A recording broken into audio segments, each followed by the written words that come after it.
we are back. We're back with Jo Dworschak. Did I say your last name right? You did. You're amazing. Awesome! Yay! And so Jo is a gal from Canada. Mm-hmm. She's here with a show for Zootown Fringe Festival called Oh Man. Yes. And so, tell us about your background in theater and comedy. Really minimally. I had major stage fear, and I applied for a program at Simon Fraser University in Vancouver to write a book. And one of the things you have to do with this program is storytelling, which terrified me. So I decided to try stand-up comedy, and then started doing storytelling too. And then it's an amazing experience to be able to perform for people live and see their reactions. I'm so addicted to it. Yes. I'm really addicted to it. Stand-up comedy is kind of like storytelling, but like in a short version. So this play is what the book was about, which is I'm a female-loving feminist. I had some issues with men when I found out I was pregnant with one. And so it was about my issues of realizing I'm bringing another man to the world and like looking at what men have done to the world over the last 200,000 years and, you know, what is our future. So it's a comedy. It's dramatic. It's got some good, like, hard stories. But I'm really proud of it. That's and awesome. The point was for it to be a book, so it will still end up being a book one day. It's just really fun to do it live. And then, so is it stand-up or is it theater? I mean, there's some jokes, but it's definitely more storytelling than it is stand-up.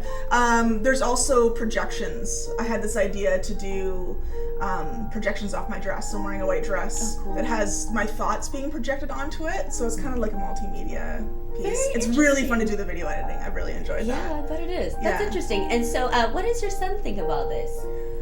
He thinks it's about him. It's not about you, Luke. It's about me. Such a man thing, right? Right, Scott? Yeah, everyone's selfish. Put your own show. He's really great. I dragged him to Montana with me because he has no choice. And he's been very lovely. Good. It's nice to have a supporter for, you know, even though your show is kind of like, oh man. Yeah, exactly. Which I think is funny because I hadn't really thought about that when I'm going into venues because I'm like, oh, my show's Oh Man, come see it. And then they're like, oh, is that the man? And it's like, it kind of is. Yeah, sorry about that. Yeah. He's also 13 now and he's taller than me. Wow. So I don't think people will be walking out of the theater. I'll just have him stand by the door. Yeah. And so tell us about like your process for coming up with this piece. Because it was a book first. It was going to be a book, and then still going to be a book. Yeah. So then, tell me about that? Like, what did you do? Well, I kind of saw there's solo shows. There's a fellow who was in the documentary we saw last night, TJ Daw, who's an amazing solo artist. He's like Canada's king of solo shows, and ended up being friends with him and kind of had the idea of like, why don't I try turning this into a solo show? And I've always really liked true stories, so that's kind of where it came from. So I just kind of challenged myself to do it, and it's hard, but I love it, and I don't like having free time, so it kind of took care of that for me. So where do you get your inspiration from? Who guides you? Oh.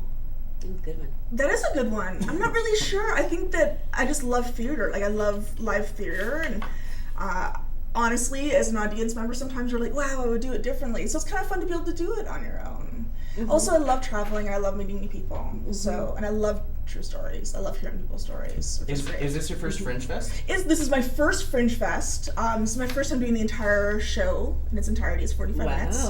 And I've done 20-minute segments of it, but I haven't done the whole 45. And so how are you feeling about that? Excited. Good. Yeah, I only have one show to do. Saturday at 7:30 at the Crystal. Saturday at the Crystal. Yeah. And so where can people find out information on you? They can look at Facebook. We have a page called Oh Man Show. Or they can come into the Crystal. They can see me and shake my hand. I think that's about it. Cool. Do you have maybe a joke for us? Can you give us one joke preview? It's clean for radio. Oh yeah, clean for TV. Yeah. Yeah. No. I wish I did.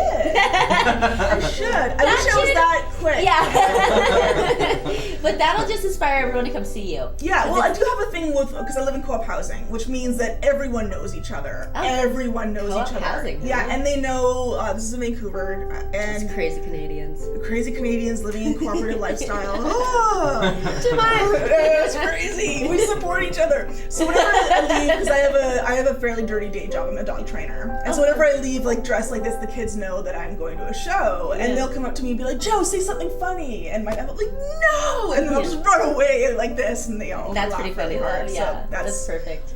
that's how I leave for shows. Just screaming no and running. Yeah, screaming no and running. That's usually how we start our morning show. Yeah. Screaming no and running away. Yeah. Scream to it. Oh, run! Yeah, that's about it. Okay, so when and where one last time? It is. Oh, you gotta There's know. that. Perfect. I'll leave it here. Man. Yeah. Oh man, it's 7:30 at the Crystal, which is on South Higgins. A great spot behind the Silver Road restaurant, and I will be there. 45 minutes of entertainment. And people can look you up on Facebook? People can look at it, and this is a good show for anyone that knows a man, or knows Is a a man? woman, Is a man? knows a woman, or is a man.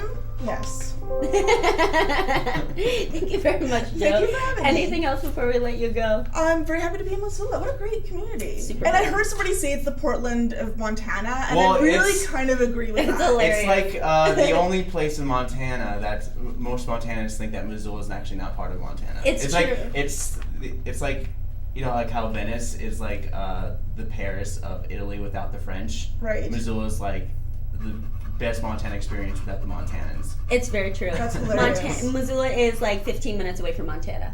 Yeah. People always say that. That is so interesting. But it's very, we got lots of art But and music. if you're and anywhere culture. else in Montana, people are like, oh, Montana. Well, my big goal is just to be able to go back to Canada and say, I'm big in Montana. Yeah, you should, yeah. Even if I'm a big failure, I just want to go back and go say, I'm big in Montana.